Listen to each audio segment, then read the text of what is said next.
Dale Carnegie writes about the story of a young man who once lost his legs. This person fascinated him with his positive and radiating being.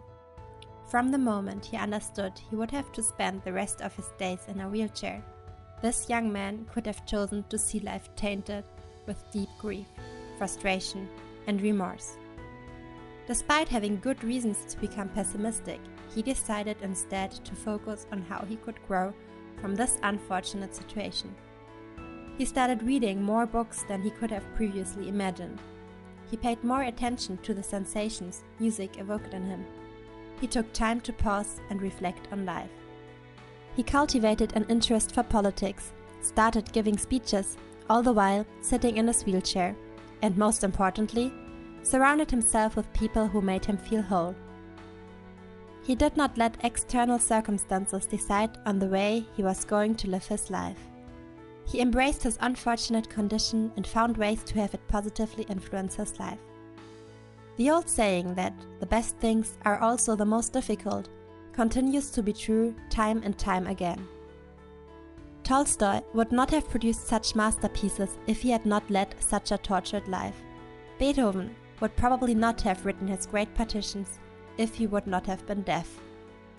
We tend to appreciate our achievements more and achieve bigger successes the greater the obstacles.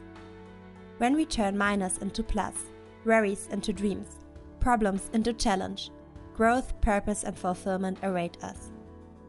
Like the young man who has lost his legs, we should embrace the following model for a better life.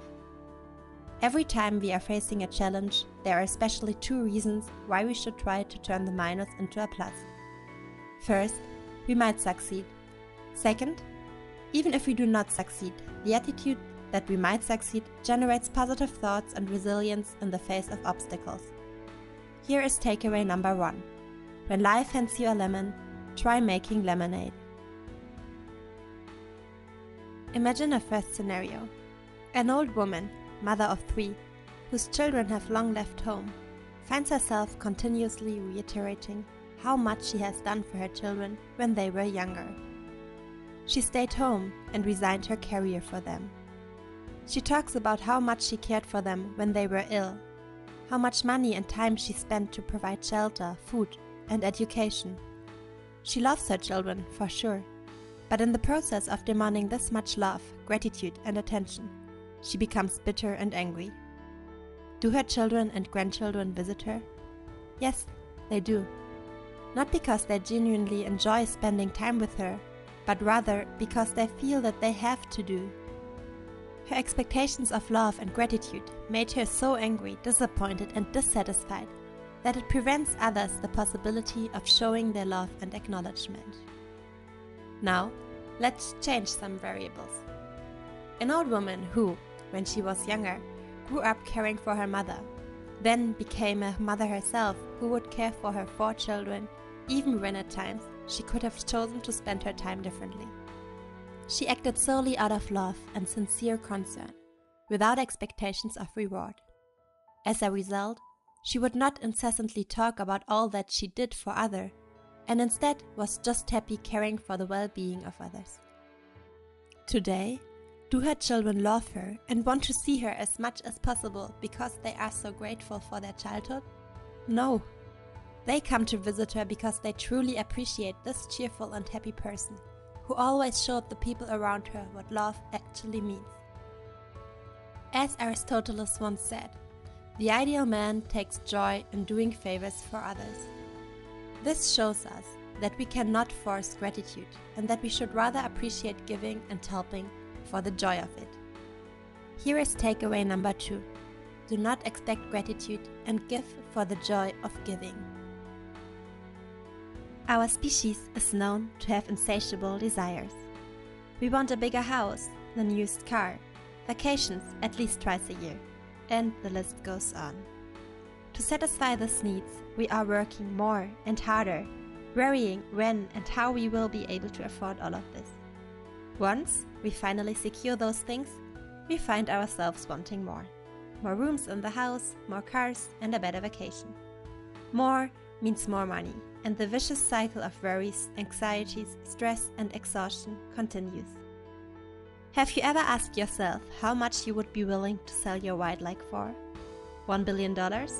What about your arm? Another billion?